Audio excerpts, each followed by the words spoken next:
UNTV pinarangalan ng SSS sa 54th anniversary celebration nito. May fast break news si Naomi Sorenosos live mula sa Quezon City. Naomi?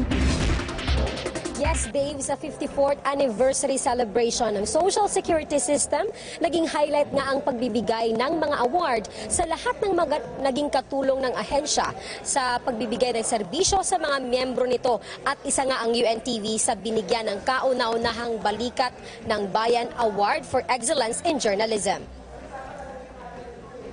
Partikular na binigyan ng award ang programang Kaagapay at ang Good Morning Kuya ng UNTV. Mismong sina SSS President and CEO Emilio De Quiros Jr. at Juan Santos, Chairman ng Social Security Commission, ang nagbigay ng award sa mga UNTV hosts and representative na sina Miss Anne Rentoy at Dr. Daisy Camitan at Program Director ng Kaagapay na si Jovan Marquez. Laking pasasalamat naman ng SSS sa UNTV bilang kabahagi sa pagbibigay impormasyon sa Pilipinas at maging sa abroad tungkol sa SSS. Hindi lang mga media partners ang binigyan ng award ng SSS. Ginawaran din ng parangal ang mga top employers sa bansa, kabilang na ang large and medium size na kumpanya.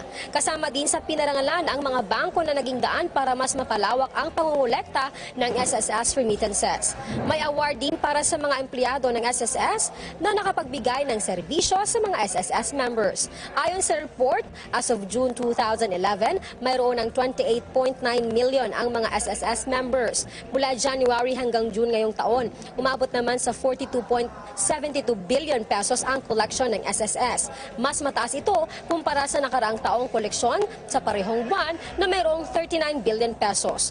Nangako naman, Dave, ang SSS na mas pagagandahin ang serbisyo ngayon at sa susunod pang mga taon. At yan muna ang latest. Balik sa iyo, Dave. Maraming salamat, Naomi Sorenosos.